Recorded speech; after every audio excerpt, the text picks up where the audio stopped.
Hello friends, welcome to Ayushman classes.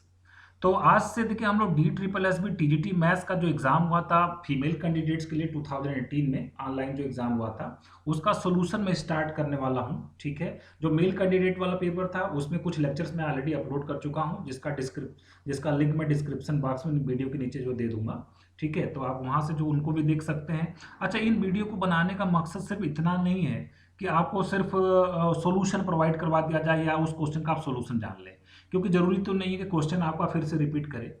In question को solve करवाने का पर्पज बस इतना है कि आपको बेस्ट पॉसिबल सॉल्यूशन दिखाया जा सके, एक स्ट्रेटजी बताई जा सके किस तरीके से एग्जाम में आपको क्वेश्चंस को टैकल करना है। ठीक है, क्वेश्चंस बहुत हाई डिफिकल्टी लेवल के नहीं है, बहुत ही एवरेज नेचर के क्वेश्चन है। बशर्ते ये है कि आपको तरीका मालूम होना चाहिए कि किस तरीके से कौन सा बेटर सॉल्यूशन है, मतलब कौन से रास्ते से हम जाएं ताकि हमको कम से कम टाइम में इस क्वेश्चन को हम लोग सॉल्व कर सकें।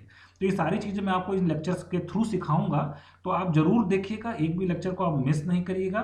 साथ ही साथ जो अगर इस पेपर को भी आप चाहते हैं कि इस पेपर का आपको PDF मिल जाए, तो आप जो है Ayushman classes app play store से जाके जो डाउनलोड कर सकते हैं, उसका भी लिंक मैं नीचे वीडियो के नीचे डिस्क्रिप्शन बॉक्स में दे दूंगा।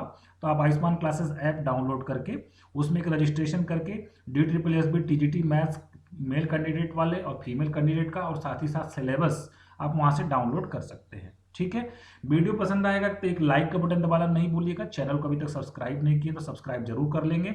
DSSS TGT मैथ्स का जो कोर्स अगर आप ज्वाइन करना चाहते हैं तो प्ले स्टोर से जो आयुष्मान क्लासेस ऐप आप डाउनलोड करिए, रजिस्ट्रेशन करिए, वहां से फी का पेमेंट करके आप कोर्स से जुड़ सकते हैं। वहां पर प्रीव्यू भी आपको देखने को मिलेगा, आप देख पाएंगे कि हम लोग कोर्सेज में क्या क्या चीजें आपको प्रोवाइड करवाते हैं। ठीक है, ये मेरा व्हाट्सएप नंबर है 8128618579। इससे कोई भी आपको जो इस कोर्स से संबंधित या इस पेपर से संबंधित कोई भी इंक्वायरी करनी हो तो आप इस पर व्हाट्सएप मुझे कर सकते हैं, व्हाट्सएप के थ्रू जो आप जानकारी ले सकते हैं। ठीक है, चलिए तो आज का लेक्चर स्टार्ट करते हैं। ये लेक्चर नंबर 1 मैंने इसको नाम दिया है। आगे के लेक्चर्स में हम लोग जो है इसको क्रमशः जो कुछ लेक्चर्स में इसको कंप्लीट करेंगे।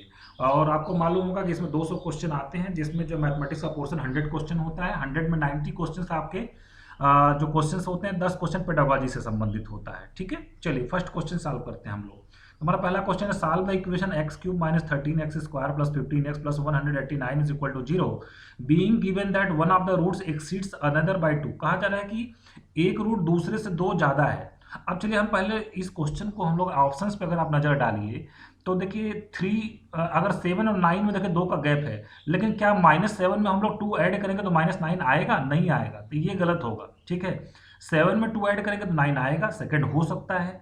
7 में 9 थर्ड ऑप्शन में आइए, 7 में 2 ऐड करेंगे तो 9 हो सकता है, लेकिन क्या -7 में फोर्थ ऑप्शन में आइए, क्या -7 में 2 ऐड करने से -9 आएगा? नहीं आएगा। 2 ऑप्शन आपने ऑलरेडी खाली ये पढ़ने से एलिमिनेट कर दिया कि एक रूट दूसरे से 2 ज्यादा है। ठीक, अब बात आती है कि ये अब ऑप्शन सेकंड और थर्ड में से कोई एक सही हो सकता है।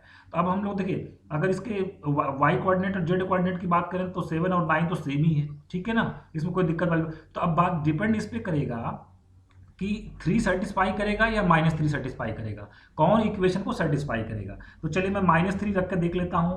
तो -3 का क्यूब हो जाएगा, फिर -13 टाइम्स, फिर -3 का स्क्वायर, ठीक है, और +15 इंटू कितना करना, -3 और +189। ठीक है, तो इसको जब हम लोग सॉल्व करेंगे तो कितना आ जाएगा, -27 आ जाएगा, और ये कितना आ जाएगा, -13 और -3 का स्क्वायर कितना आ जाएगा, 9, और -45 और +189 आ जाएगा। ठीक है, चलिए तो इसको हम लोग थोड़ा और सॉल्व करते हैं। तो -27 -117 -45 और +189।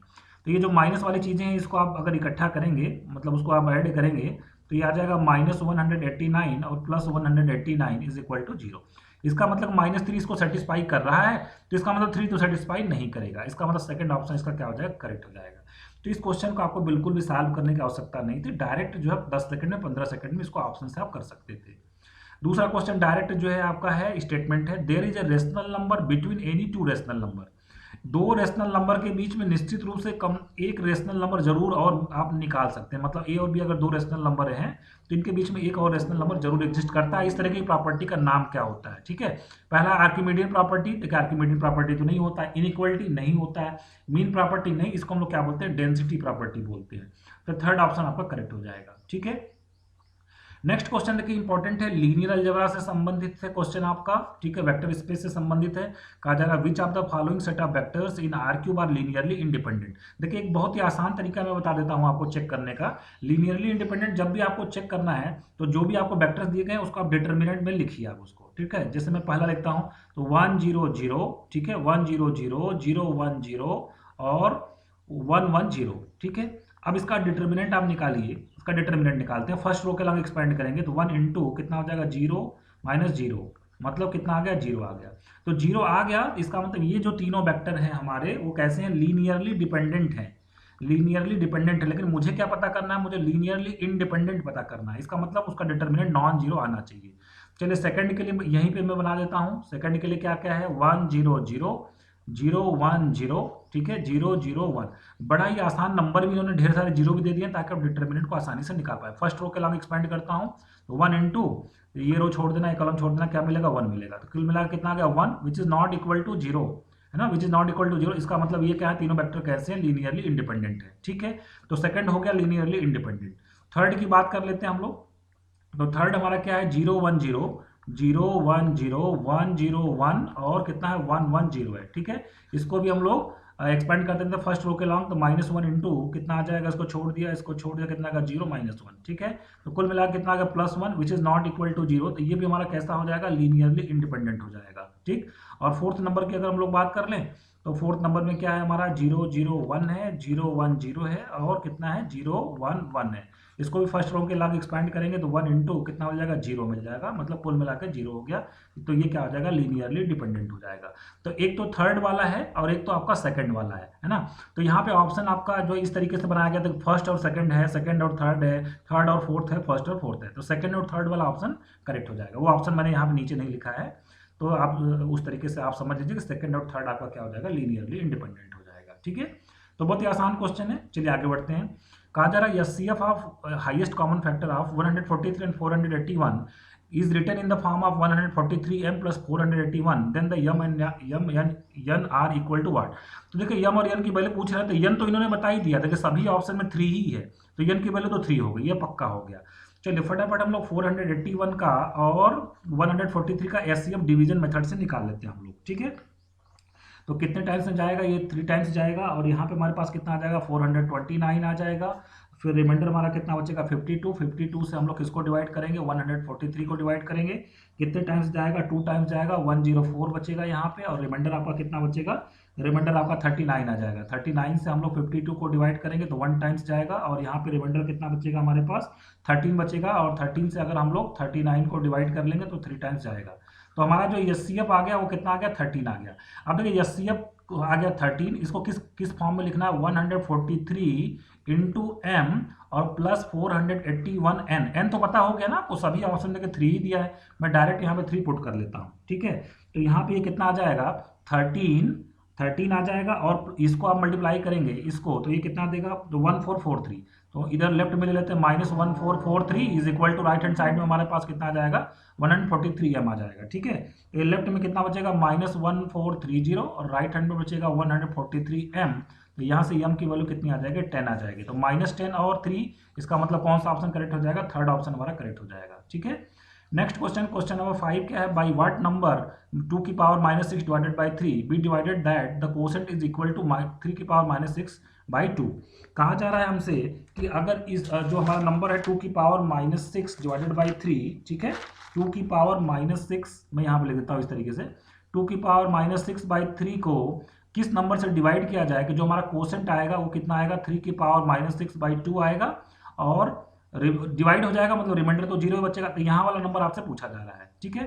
तो देखिए आपको ये तो पता ही होगा ना कि अगर यहाँ पे लिखा हुआ ए, यहाँ पे लिखा हुआ बी, ये लिखा हुआ क्यू और यहाँ पे रिमाइंडर आर है तो हम लोग क्या लिखते हैं A is equal to B Q plus R लिखते हैं हम लोग यहाँ पे। तो इस तरीके से अगर हम लोग यहाँ पे लिखें तो 2 की power -6 by 3 is equal to क्या लिखेंगे, मान लीजिए यहाँ पे क्या है बी है मान लीजिए, तो कितना आ जाएगा बी इंटू 3 की पावर -6 बाई 2 और प्लस रिमाइंडर तो 0 ही है, 2 काट दीजिए तो b इज इक्वल टू कितना आ जाएगा 2 की पावर -6 डिवाइडेड बाई 3 की पावर -6। अच्छे से लिखेंगे तो कितना आ जाएगा 3 बाई 2 की पावर 6 आ जाएगा। इसका मतलब फर्स्ट ऑप्शन हमारा करेक्ट हो जाएगा, ठीक है। चलिए नेक्स्ट क्वेश्चन की बात कर रहे हैं। कहा जा रहा है कि the rank of this matrix where a is not equal to b where a is equal to b and not equal to c is equal to what. तो देखिए रैंक निकालने के बहुत सारे मेथड होते हैं। पहला तो तरीका यह हम कि इसका हम डिटर्मिनेंट निकालेंगे। अगर इसका डिटर्मिनेंट हमारा नॉन जीरो आया तो रैंक 3 हो जाएगा। चलिए डिटर्मिनेंट निकालते हैं इसका। तो 1 1 1 ए बी सी और ए स्क्वायर बी स्क्वायर सी स्क्वायर हमारे पास दिया हुआ है। तो यहाँ से हम लोग क्या करने वाले हैं, यहाँ से हम लोग इसको यहाँ पे ऑपरेशन लगा देते हैं। C2 is replaced by C2 minus C1 and C3 is replaced by C3 minus क्या कर देते हैं हम लोग, C3 माइनस C1 कर देते हैं। ये ऑपरेशन मैं लगाऊंगा तो ये किस में कन्वर्ट हो जाएगा, डेल्टा इज इक्वल टू हमारे पास आ जाएगा 1a स्क्वायर आ जाएगा, फिर 1 माइनस 1 जीरो हो जाएगा, b माइनस ए आ जाएगा, b स्क्वायर माइनस ए स्क्वायर आ जाएगा, 1 माइनस 1 जीरो, फिर c माइनस ए और c स्क्वायर माइनस ए स्क्वायर आ जाएगा। ठीक है, तो सेकंड कॉलम से हम लोग b माइनस ए, थर्ड कॉलम से c माइनस ए अगर कॉमन ले लें तो यहाँ पे हमारे पास आ जाएगा b माइनस ए, यहाँ पे आ जाएगा c माइनस ए और यहाँ पे बचेगा 1a स्क्वायर और यहाँ पे बचेगा 1 b प्लस ए और यहाँ पे क्या बचेगा 1 जीरो यहाँ पे बचेगा, ये तो जीरो भी था ये भी था, ये 1 बचेगा और ये c प्लस ए बचेगा। इसको जब हम लोग ओपन करेंगे तो ये हमारे पास आ जाएगा b माइनस ए सी माइनस ए और कितना आ जाएगा c माइनस बी आ जाएगा। अब देखिए यहाँ से हम अगर बात करें तो a is equal to b दिया हुआ है। a is equal to b देने का मतलब क्या है, b माइनस ए की वैल्यू कितनी है, जीरो है। तो यहाँ पर अगर हम लोग b माइनस ए की वैल्यू जीरो पुट कर देंगे तो जीरो इंटू समथिंग कितना आ जाएगा, जीरो आ जाएगा। तो इसका डिटरमिनेंट जीरो आ गया तो इसका रैंक 3 बिल्कुल नहीं हो सकता है। अब चलिए टू ऑर्डर का हमको एक ऐसा माइनर खोजना है। अगर टू ऑर्डर का हम एक ऐसा माइनर खोज लें जो नॉन जीरो हो तो हम कह देंगे रैंक 2 है। देखिए अगर ये यहाँ से इसको देखिए आप, टू ऑर्डर का ये माइनर है, मैं यहाँ बगल में लिख लेता हूँ 1 1 b c। इसको जब आप ओपन करेंगे तो कितना मिलेगा c माइनस बी और देखिए यहाँ पे गिवन है कि b is not equal to c, इसका मतलब c minus b is not equal to zero, इसका मतलब which is not equal to zero. तो टू ऑर्डर का एक माइनर हमने ऐसा खोज लिया जो नॉन जीरो है, इसका मतलब इसका रैंक कितना हो जाएगा, 2 हो जाएगा। इसका मतलब थर्ड ऑप्शन हमारा करेक्ट हो जाएगा। अगर टू ऑर्डर के सारे माइनर जीरो हो जाते तब फिर हम लोग 1 ऑर्डर की तरफ बढ़ते। फिलहाल टू ऑर्डर का मिल गया इसलिए इसका रैंक कितना हो गया आपका, 2 हो गया। ठीक है, क्वेश्चन नंबर 7 क्या है, the following simultaneous equation will not have a unique solution for k is equal to what. देखिए अगर हम लोग बात करें कि मैट्रिक्स मेथड से हम लोग इसको कैसे सॉल्व करते हैं, ax is equal to b लिखते हैं तो ax इज इक्वल टू क्या लिखा जाता है, a इनवर्स b का मतलब adjoint of a into b और अपॉन क्या लिखते हैं, डिटर्मिनेंट ऑफ a लिखते हैं। हम लिखते हैं कि यूनिक सोल्यूशन हमको कब मिलता है, तो यूनिक सोल्यूशन हमको तब मिलता है when determinant of a is not equal to zero. ठीक है, ये कह रहा है कि not have a unique solution, not have a unique solution का ये यूनिक सोल्यूशन तब मिलेगा when determinant of a is equal to zero. तो नॉट यूनिक सोल्यूशन का मतलब क्या हो गया हमारे पास, नॉट यूनिक सोल्यूशन को कब मिलेगा, जब determinant of a is equal to कितना मिल जाएगा, जीरो। डिटर्मिनेंट बनाएगा अब इसका कोफिशिएंट का तो 1 1 1 और 1 2 3 हो जाएगा यहाँ से और कितना आ जाएगा 1 4 k is equal to zero. इसको सॉल्व कर देते यहाँ से k इज इक्वल टू आपको कितना मिल जाएगा, 7 आ जाएगा। तो जब k इज इक्वल टू 7 होगा इसका हमको क्या मिलेगा, will not have a unique solution. First option हमारा क्या हो जाएगा, करेक्ट हो जाएगा। ठीक है, चलिए नेक्स्ट क्वेश्चन की तरफ बढ़ते हैं हम लोग। अगला क्वेश्चन हमारा है द इक्वेशन है, क्यूबिक इक्वेशन है 2x cube plus 5x square minus 6x minus 9 is equal to zero और 3x cube plus 7x square minus 11x minus 15 is equal to zero, have two common roots, find them. ठीक है, अब देखिए अगर options में आप देखिए तो या जो हमारा x पहला रूट है या तो 1 है या तो -1 है। चलिए हम लोग 1 को चेक करवाते हैं कि 1 सेटिस्फाई करता है कि नहीं करता है, या -1 को पहले चेक करवा लेते हैं सेटिस्फाई करता है कि नहीं करता है। अगर 1 करेगा तो -1 नहीं करेगा, -1 करेगा तो 1 नहीं करेगा। तो पहले -1 ही चेक करवा लेते हैं। तो कितना आ जाएगा, 2 इंटू -1 का क्यूब प्लस 5 इंटू -1 का स्क्वायर माइनस 6 इंटू -1 -9। तो ये कितना आ जाएगा, -2 हो जाएगा, यहाँ पे +5 हो जाएगा, ये +6 हो जाएगा, ये -9 हो जाएगा। ठीक है, तो 11 -11 कितना आ गया, ये 0 आ गया, मतलब -1 सेटिस्फाई कर रहा है। तो पूछा गया कि इसमें 2 रूट कॉमन है उनको निकालना है, तो -1 सेटिस्फाई कर रहा है, इसका मतलब 1 नहीं करेगा, इसका मतलब सेकंड ऑप्शन और थर्ड ऑप्शन तो एलिमिनेट हो जाएगा।